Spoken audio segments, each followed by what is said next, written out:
Lesson 79. Sí, no.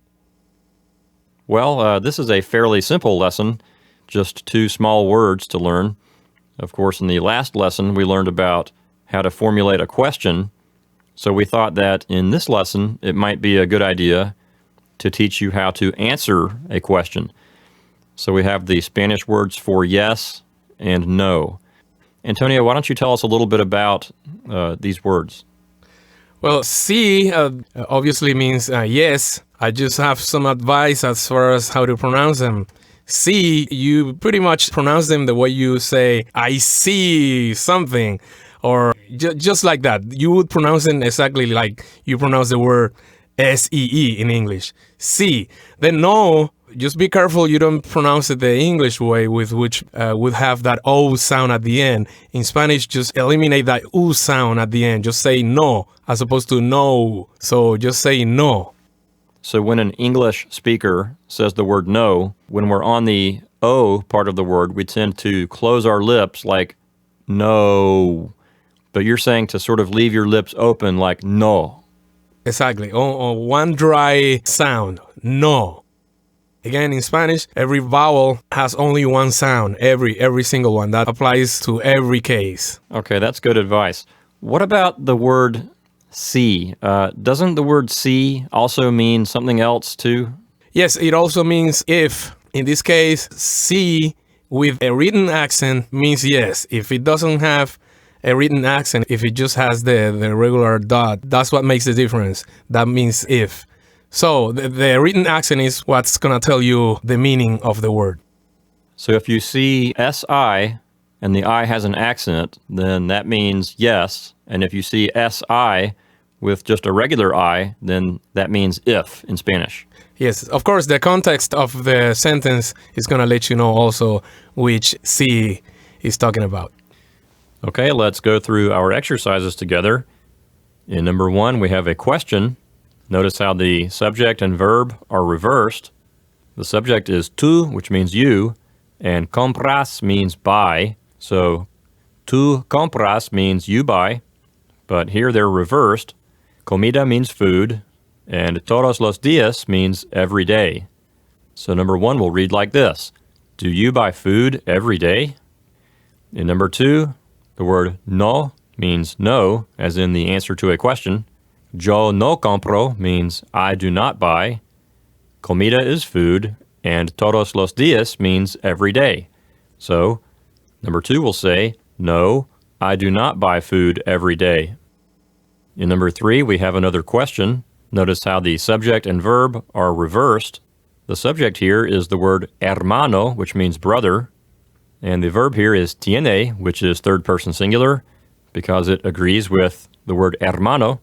The word hermano is preceded by the word tú, which means your. Un niño means a child. So number 3 as a whole will say, does your brother have a child? In number 4, we start out with the word sí, which means yes. Then we have mi hermano, which means my brother. The verb here is tiene, which means has. Tres hijos means 3 sons. También is also. And una hija means a daughter. So number 4 will say, yes, my brother has 3 sons and also a daughter. In number 5, we have a question. The subject of the sentence is los hombres. That means the men. The verb here is tienen. That's third person plural because it agrees with los hombres. And hambre means hunger. So number 5 will say, do the men have hunger? But idiomatically, we'll translate it as, are the men hungry? In number 6, we start out with the word sí, which means yes. Los hombres means the men. The verb here is tienen. That's third person plural to agree with los hombres. Siempre means always, and hambre means hunger. So number 6 will say, yes, the men always have hunger. But idiomatically, it would sound better to translate it like this. Yes, the men are always hungry. In number 7, we have a question. The subject is tú, and the verb is eres. Una is an indefinite article that means a or an, and madre means mother. So number 7 will say, are you a mother? In number 8, we start out with the word no. That's the answer to a question. Yo no soy means I am not, and una madre means a mother. Porque means because. No tengo means I do not have, and niños means children. Notice how we left out the pronoun yo from the second part of the sentence where it says no tengo. We did not need to include it again because it had already been mentioned once. So number 8 altogether will say, no, I am not a mother because I do not have children. In number 9, we have a question. Notice how the subject and verb are reversed. The subject here is tú, and the verb is hablas. Español means Spanish. So number 9 will say, do you speak Spanish? In number 10, we start out with the word no, which means no. Yo hablo inglés means I speak English. The word pero means but.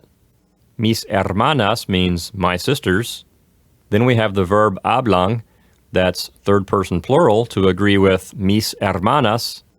So mis hermanas hablan will say, my sisters speak.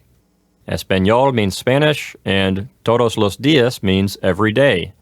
So number 10 will say, no, I speak English, but my sisters speak Spanish every day.